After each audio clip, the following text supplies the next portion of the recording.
Hi friends, అందరికీ good morning.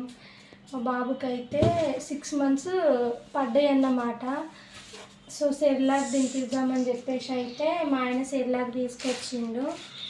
ఇవి మేము ఫస్ట్ పెడతాం కాబట్టి రైస్ అండ్ మూంగ్ దాల్ అయితే తీసుకొచ్చినాం, డైజెషన్కి మంచిగా ఉంటుందని. సో మరి వాడు తినడా అనేది అయితే చూడాలి. సో ప్రాసెస్ ఏంటో చూసేద్దాం ఫ్రెండ్స్. ఫస్ట్ అయితే సెర్లాక్ కలపడానికి నీళ్ళు అయితే కాగబెట్టుకోవాలి. మరీ బాగా మసలకూడదు, కొంచెం గోరువెచ్చగా కాగబెడితే సరిపోతుంది. సో నేనైతే కొన్ని వాటర్ కాగబెడుతున్నాను. ఫస్ట్ టైం తినబెడుతున్నా కాబట్టి వాడు కొద్దిగానే తింటాడు కాబట్టి కొంచెం గోరువెచ్చగా కలుపుకుంటూనైతే సరిపోతుంది. హాయ్ చెప్పు జున్ను. హాయ్ ఫ్రెండ్స్ అని వాటర్ అయితే కొంచెం గోరువెచ్చగానైతే కాగబెట్టిన. మనం తాగడానికి కూడా కొన్ని వాటర్ కొంచెం వేడి చేసి చల్లారిన నీళ్ళు అయితేనే పిల్లలకు మంచిది అన్నమాట. కొన్ని తాగడానికి తీసుకున్నా. ఫస్ట్ టైం తినబెడుతున్నా కాబట్టి స్పూన్ అయితే తినలేదు, ఒక హాఫ్ స్పూన్ ఇద్దాం.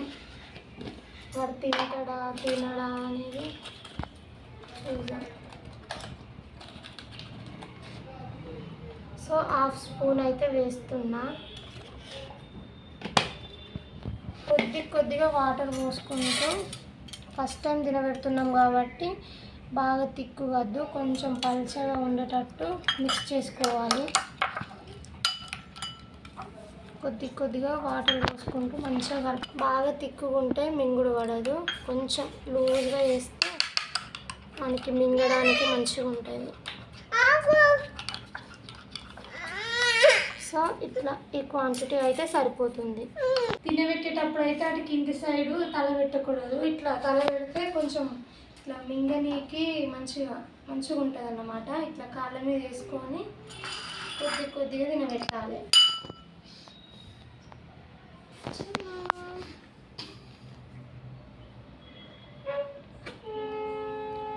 తిన్నాను. సూపర్ టేస్ట్ ఉంటుంది కదా.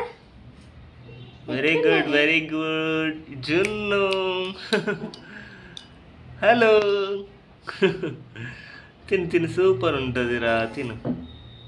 Super taste. మరి ఒకటేసారి అలా అయిపోవాలి కదా అని తొందర అయితే పెట్టకూడదు. కొద్దిగా వాళ్ళు ఎంత తింటారో కొంచెం తింటా అంటే టైం కేటాయించి అయినా నిమ్మలంగా తినబెట్టాలి.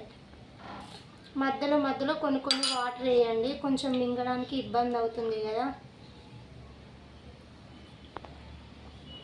మా జున్ను అయితే మంచిగానే తింటాడు.